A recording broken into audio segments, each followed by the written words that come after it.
Baik, Assalamualaikum warahmatullahi wabarakatuh. Perkenalkan, nama saya Gina Fathia dan kedua rekan teman saya, Tania Naya Herawati dan juga Muhammad Nur Arifin. Kami dari FRI 031 Company, berikut kami akan menjelaskan tugas besar dari PTLS.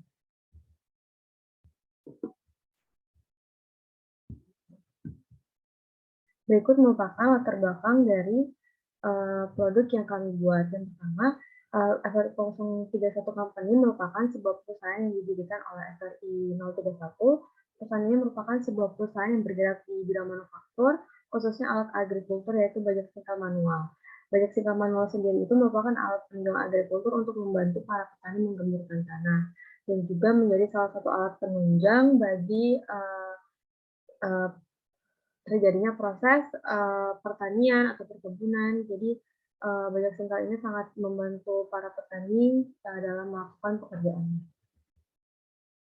Berikut merupakan penentuan lokasi pabrik dari PT VIC, yaitu jarak tempuh yang dimiliki oleh PT VIC dengan Indo Jaya Bangunan atau supplier pertama adalah 10,19 km dengan waktu tempuh selama 27 menit. Jarak tempuh yang dimiliki oleh PT VIC dengan Pangkal Besi Parayangan Jaya, yaitu dengan supplier yang kedua adalah 9,72 km dengan waktu tempuh selama 24 menit. Dan jarak tempuh yang dimiliki oleh PT VIC dengan Toko Besi Baja Jaya Baru, yaitu dengan supplier 3 adalah sekitar 170,96 km dengan waktu tempuh selama 3 jam 2 menit.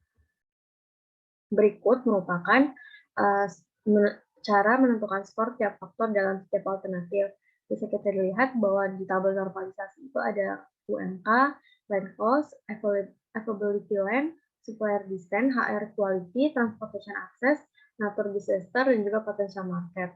Dari kalkulasinya untuk lambda maksimalnya itu 8,63, kemudian C-nya itu 0,09, R-nya itu 1,41, dan CR-nya 0,064. Berikut merupakan faktor rating.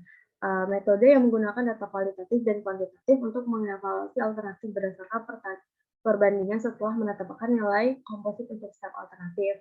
Untuk kuantitatifnya itu ada beberapa faktor, yaitu UMK, land cost, availability land, supplier distance. Dan kualitatif yaitu ada HR quality, transportation access, natural disaster, dan juga potential market. Dan untuk totalnya, untuk alternatif pertama itu 80,51, alternatif kedua itu 70,02, alternatif tiga itu sekitar 72,52. Berikut merupakan operating process chart atau OPC. OPC sendiri merupakan kumpulan lambang atau simbol-simbol yang menggambarkan suatu proses operasi yang sering disebut dengan peta kerja. Lambang pada OPC ini sering digunakan untuk operasi kegiatan di mana komponen atau material mengalami perubahan atau penggabungan yang disertai dengan waktu operasi, alat dan mesin yang digunakan, dan ada staf dan penomoran operasi.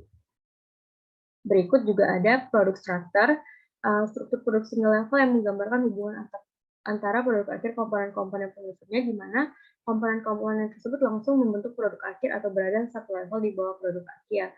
Seperti kita lihat dari level 0 itu ada bajak singkal manual plus box, lalu untuk level 1 ada box dan bajak singkal manual, level 2 ada mur, baut, tangki air, penggeruk, roda, hand grip, kerangka utama, dan juga sub assembly yang pertama. Dan untuk yang level ketiga ada mur, baut, handle, dan juga tongkat handle.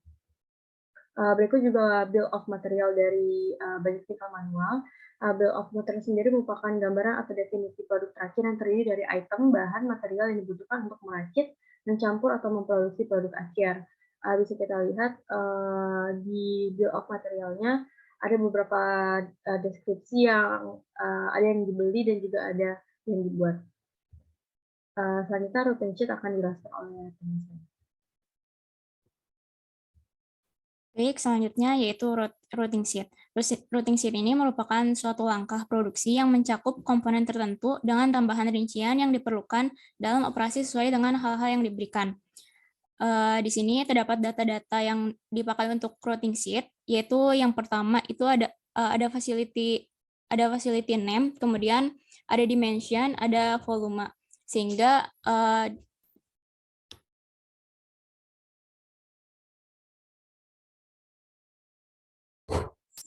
dapat diketahui bahwa total aktual mesin required-nya itu sekitar 18.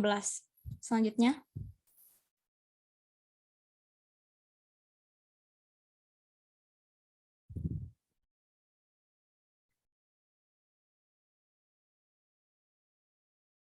Selanjutnya itu menghitung area GBBU dan GBP.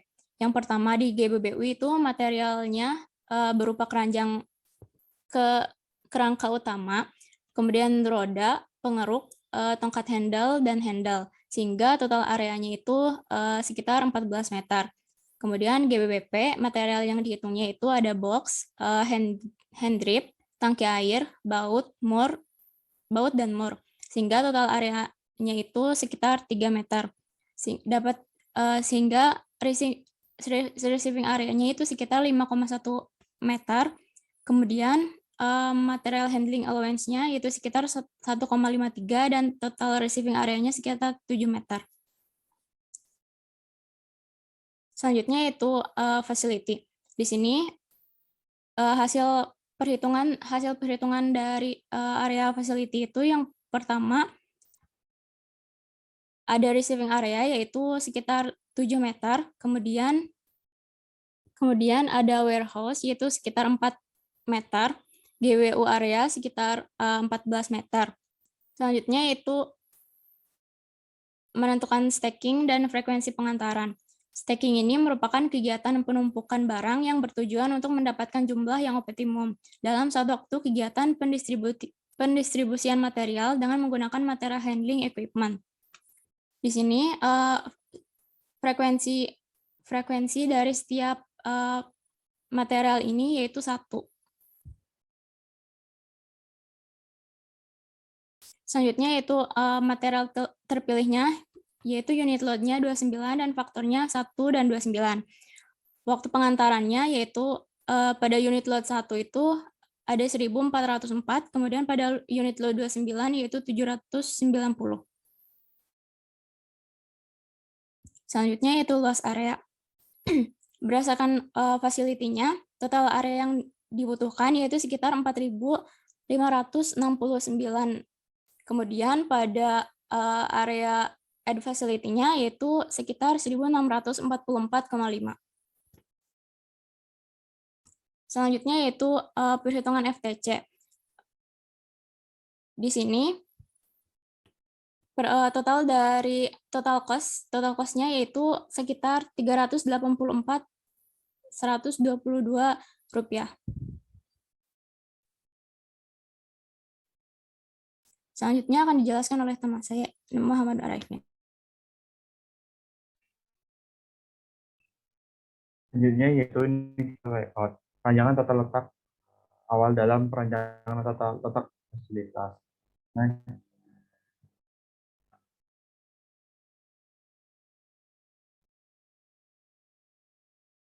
berikut yaitu layout dari PT FRI 031 Company yang dimulai dari receiving hingga shipping. Next.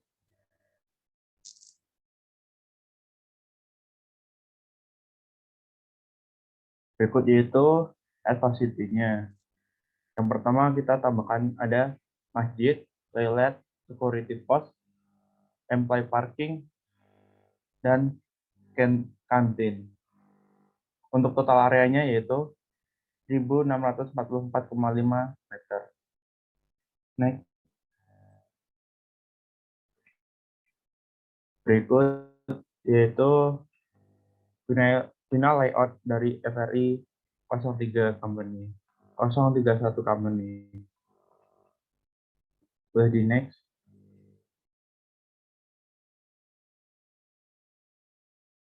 Berikut yaitu final layout dari pabrik PT FRI 031 Company. Ini bisa dilihat dari YouTube kami. Next. Berikut yaitu masuk dalam kesimpulan. Setelah melakukan pembuatan final layout menggunakan aplikasi WinEFB, maka output yang terpilih merupakan cost terkecil yang didapatkan dengan total cost PT FRI 031 Company yaitu 61.404,89. PT FRI 031 Company memiliki 17 fasilitas produksi. Nilai produksi dimulai dari penerimaan hingga pengiriman dan juga fasilitas tambahan untuk membuat initial layout memerlukan data beberapa jumlah mesin, total panjang, total tinggi, serta total area. Mungkin sekian penjelasan dari kelompok kami. Bila banyak kurangnya mohon dimaafkan. Assalamualaikum warahmatullahi wabarakatuh.